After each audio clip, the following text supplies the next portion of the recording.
City India news Telugu.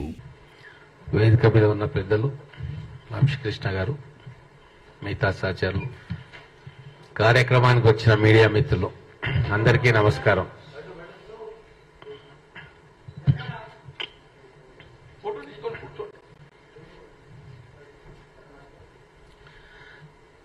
Kalvakuntla కుటుంబం చేసిన రాక్షస క్రీడ మెల్లమెల్లగా ఒక్కొక్కటి కూడా బయటికి వస్తూ ఉంది. ఫోన్ ట్యాపింగ్ లో మొత్తం కుటుంబం పూర్తిగా ఇన్వాల్వ్ అయిపోయింది. ఎంత దారుణంగా ఇన్వాల్వ్ అయిపోయిందంటే ఎక్స్ వై మీద ట్యాపింగ్ చేస్తాడు, వై జెడ్ మీద ట్యాపింగ్ చేస్తాడు, జెడ్ ఎక్స్ మీద ట్యాపింగ్ చేస్తాడు, ఎక్స్ జెడ్ మీద ట్యాపింగ్ చేస్తాడు. అంటే కుటుంబంలోనే ఒకరి మీద ఒకరు ట్యాపింగ్ చేసుకుంటూ తెలంగాణలో ఉన్న ప్రతి రాజకీయ నాయకుడి ఫోన్ను, ప్రతి బంగారం వర్తకుని ఫోన్ను, జ్యువెలరీ షాప్ ఓనర్స్ ని, రియల్ ఎస్టేట్ వ్యాపారులను, అధికారులను, ఆఖరికి సొంత పార్టీ ఎమ్మెల్యేలను ఇన్ని రకాలుగా ఇంత విచ్చలవిడిగా బహుశా హిట్లర్ కూడా ట్యాపింగ్ చేసి ఉంటాడు. హిట్లరు ముస్సోలిని గురించి మనం మాట్లాడుకున్నాం, నియంతలని చెప్పి. వాళ్ళు కూడా ఇంత దారుణంగా అధికార వ్యవస్థను ఉపయోగించి వ్యక్తిగత స్వేచ్ఛను హరించే ప్రయత్నం, ఇట్లా ఫోన్ ట్యాపింగ్, నిఘా వ్యవస్థ ద్వారా ఫోన్ ట్యాపింగ్ చేసేది వాళ్ళు కూడా చేయకుండొచ్చు. అన్ని లిమిట్స్ దాటేసిండ్రు వీళ్ళు. లేకుంటే ఒక మీడియా వ్యక్తిని పక్కకు తీసుకొని పోయి ఆయనకు అనఫీషియల్ గా అధికారాలు ఇచ్చి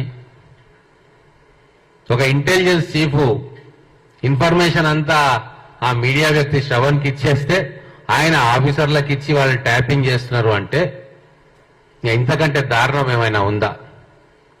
అంటే మీరు అధికారులను కరప్ట్ చేసిండ్రు, రాజకీయ నాయకులను కరప్ట్ చేసిండ్రు, లాస్ట్ కు ప్రజల తరఫున పోరాటం చేసే మీడియా మీద కూడా బురద జల్లి వాళ్ళను కూడా కలంకితులను చేసిండ్రు. ఇక ఏం మిగిల్చిర్రు ఈ తెలంగాణ సమాజంలో? తెలంగాణ తెచ్చుకున్నదే స్వేచ్ఛ కోసం.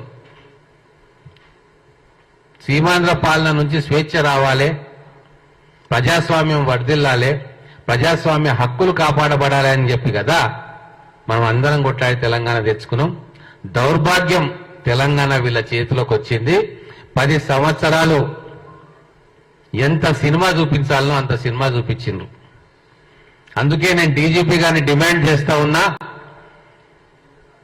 స్వపక్షంలో ఉన్నా కూడా నేను డిమాండ్ చేస్తా ఉన్నా, డీజీపీ గారు దీన్ని ఆషామాషి వ్యవహారంగా దయచేసి మీరు తీసుకోవద్దు.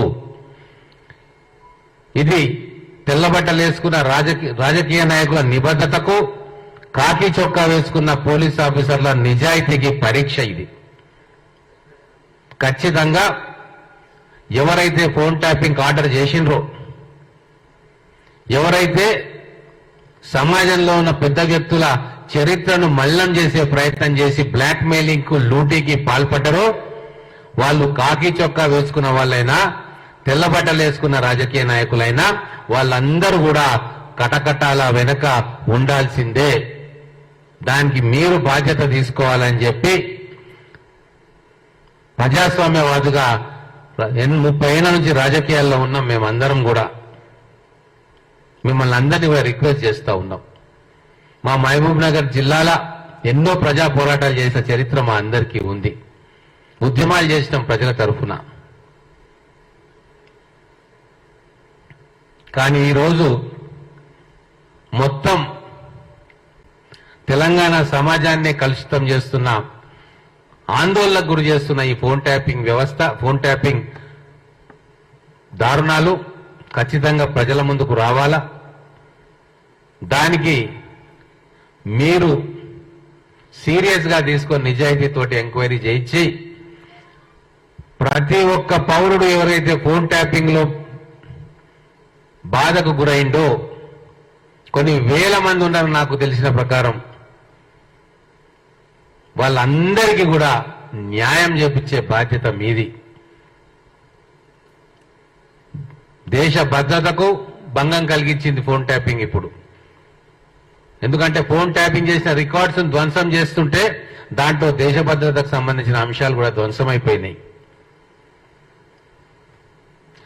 అలాగే రాజ్యాంగం రాసుకున్నాం, దాంట్లో ప్రాథమిక హక్కులకు భంగం జరిగింది ఫోన్ ట్యాపింగ్ ద్వారా.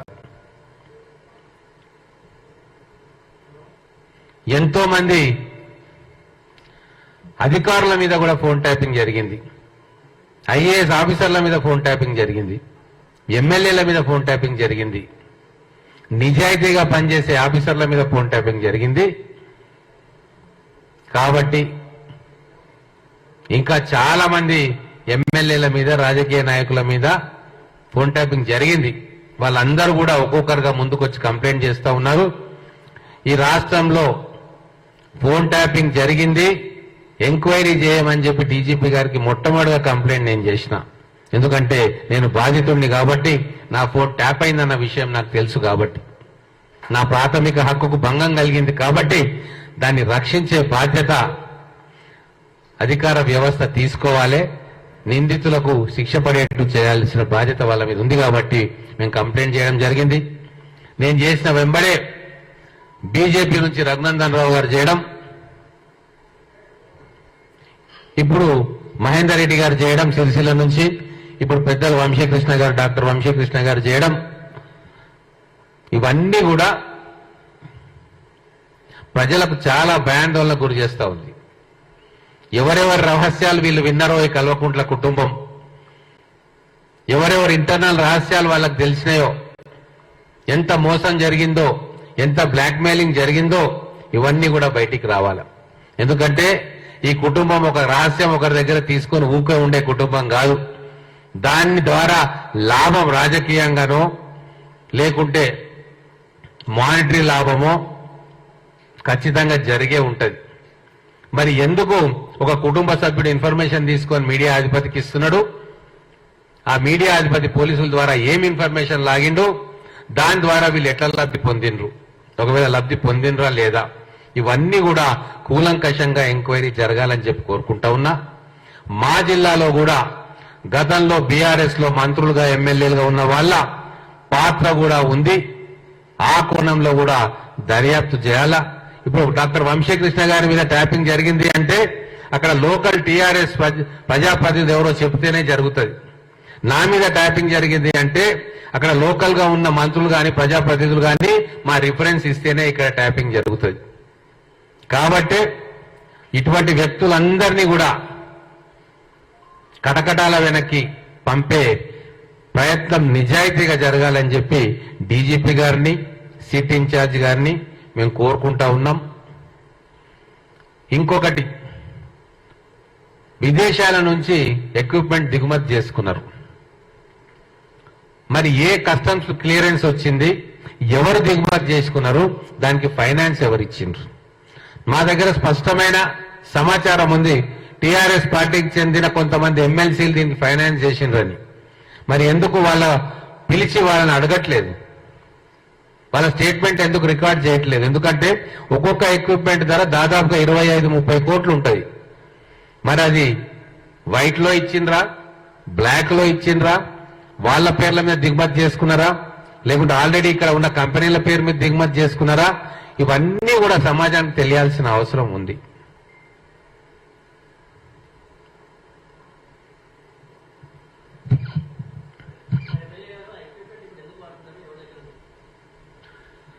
అదే ఇప్పుడు విచారణలో తేలాలి కదా. ఇంకొక విషయము, నేను ఈ వేదిక ద్వారా ప్రభాకర్ రావు గారికి కూడా విజ్ఞప్తి చేస్తా ఉన్నా. ఆయన ఎక్కడ ఉన్నాడో మన అందరికీ కూడా తెలుసు, అమెరికాలో ఉన్నాడు. మీరు ఎంత తొందరగా ఇండియాకు వచ్చి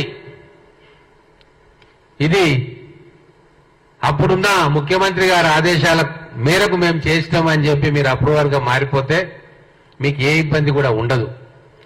లేకుంటే మీరు జీవితాంతం ఫుజిటివ్ గానే ఉంటారు. మీరు ఏ ఎయిర్పోర్ట్ లో పోయినా కూడా అక్కడ రెడ్ కార్నర్ నోటీస్ జారీ అయితే అక్కడ మిమ్మల్ని అదుపులోకి తీసుకొని బలవంతంగా ఇండియాకు పంపిస్తాం. మీకు ఎందుకు అవసరం? మీరు ఫలానా వ్యక్తులు చెప్తేనే నేను చేసినా అని చెప్పి వచ్చి ఇక్కడికి వచ్చి స్టేట్మెంట్ ఇస్తే అయిపోతుంది కదా. అలాగే మాకున్న సమాచారం ఏంటంటే కొంతమంది బీఆర్ఎస్ పార్టీకి సంబంధించిన వ్యక్తులు దుబాయ్కి పోయి ప్రభాకర్ రావు గారిని శ్రవణ్ కుమార్ని ఇక్కడ రావద్దు ఇండియాకి, మీరు అక్కడనే ఉండండి, మేము రేపు భవిష్యత్తులో కేంద్రంలో వచ్చే ప్రభుత్వంతో డీల్ చేసుకొని సెట్ చేసుకుంటాం, అప్పటిదాకా మీరు అక్కడనే ఉండండి అని చెప్పి రాయబారాలు చేసిన విషయం కూడా మాకు తెలుస్తా ఉంది. ఎందుకంటే మిమ్మల్ని అక్కడనే ఉంచుతారు, వాళ్ళ మాయమాటలు నమ్మితే మీకేదైనా ఫిజికల్ హాని కూడా అక్కడ జరగవచ్చు. ఇంత దుర్మార్గంగా సొంత ఎమ్మెల్యేలనే ట్యాప్ చేసిన వ్యక్తులు రేపు ఈ రహస్యాన్ని సమాధి చేయడానికి ఎంత దూరమైనా పోతారన్న విషయం మీకు తెలియంది కాదు, మాకు తెలియంది కాదు. కాబట్టి ఖచ్చితంగా మీరు తొందరగా వచ్చి అప్రూవర్గా మారతారా, లేదు నిజాలను వచ్చి మీరు ఒప్పుకుంటారా, అది మీ విజ్ఞతకే వదిలేస్తున్నాం. గతంలో ఎన్నో రహస్యాలు సమాధి చేయబడ్డట్టుగానే ఇది కూడా సమాధి అయ్యే అవకాశం ఉంటది.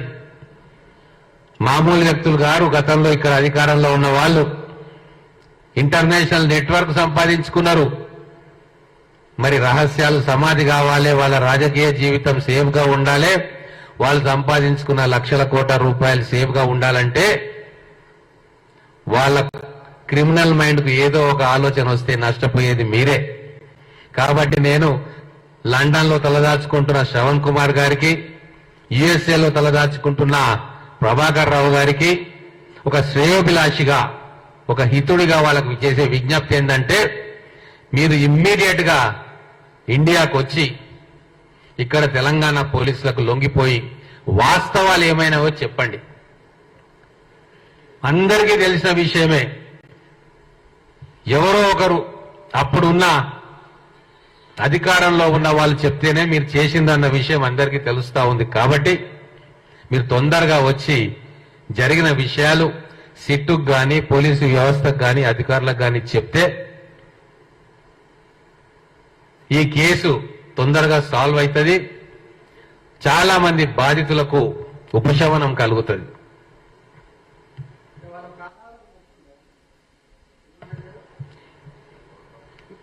ఉందో లేదో కానీ సీరియస్నెస్ ఆఫ్ ద క్రైమ్ మనం ఎన్నో చూసాం కదా.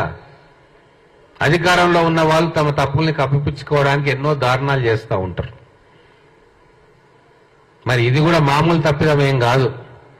ఒక పోలీస్ ఆఫీసరే విచక్షణ మరిచి భద్రతకు సంబంధించిన రహస్యాలున్నా కూడా పోయి రంపంతో కట్ చేసి మూసీ నదిలో పడేసిండు అంటే వాళ్ళ భయం దేనికైనా తెగించేటట్టు చేస్తుంది.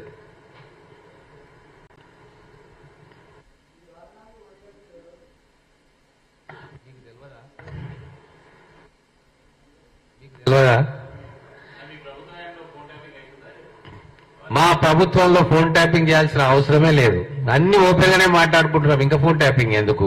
ఎవరినైనా పిలిచి మీరు అడగండి, అన్ని చెప్పేస్తారు. ఇంకా ఫోన్ ట్యాపింగ్ చేయాలా? దానికి తప్పది, అది చాలా పొరపాటు. అదంతా అయిపోయింది, గతం. వాట్సాప్ కాల్ల యుగం అయిపోయింది, ఇప్పుడు నార్మల్ కాల్ యుగం వచ్చింది. మేము అప్పుడు వాట్సాప్ కాల్ మాట్లాడలే, ఇప్పుడు వాట్సాప్ కాల్ మాట్లాడలే. డిసెంబర్ 3 తర్వాత ఈ తెలంగాణ రాష్ట్రంలో వాట్సాప్ కాల్ సంఖ్య తగ్గింది, నార్మల్ కాల్ సంఖ్య పెరిగింది.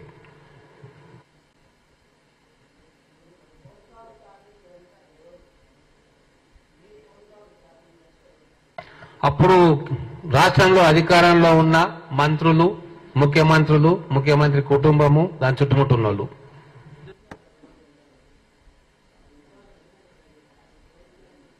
ఇప్పుడు వాటి కాదు, ఇప్పుడు ఒకటి భయము కాదు, అధికారం నిలుపుకోవడానికి, ఈ అధికారం శాశ్వతంగా మా కంట్రోల్లోనే ఉండాలి అన్న ఒక ఆకాంక్ష నిజం చేసుకోవడానికి జరిగిన ఒక వికృతమైన రాక్షస క్రీడ ఈ ఫోన్ ట్యాపింగ్. లేక లేక ఎవరికైనా ఒక అధికారం వస్తే అర్హత లేని వాళ్ళని అందరం ఎక్కిస్తే దాని 10 కాలాల పాటు ఈ అధికారం నాకు ఉండాలి అని చెప్పి ఎంతకైనా తెగిస్తారు. మీరు గతంలో నియంత్రణ చరిత్రలు చూడండి, మధ్యయుగంలో రాజుల చరిత్రలు చూడండి. అనాయాసంగా అధికారంలోకి వచ్చిన తర్వాత ఆ అధికారాన్ని నిలుపుకోవడానికి లక్షల మందిని ఊచకోత కోసిన చక్రవర్తుల సంగతి కూడా మనందరికీ తెలుసు. కాబట్టే అన్నిటికీ ఒకటే సమాధానం, ఇంకో 50 ఏళ్లు మేమే అధికారంలో ఉండాలన్న ఒక బలమైన కోరిక ఇన్ని దారుణాలను చేయడానికి వాళ్ళని ఉసిగొల్పిందని చెప్పి నేను చెప్తా ఉన్నా.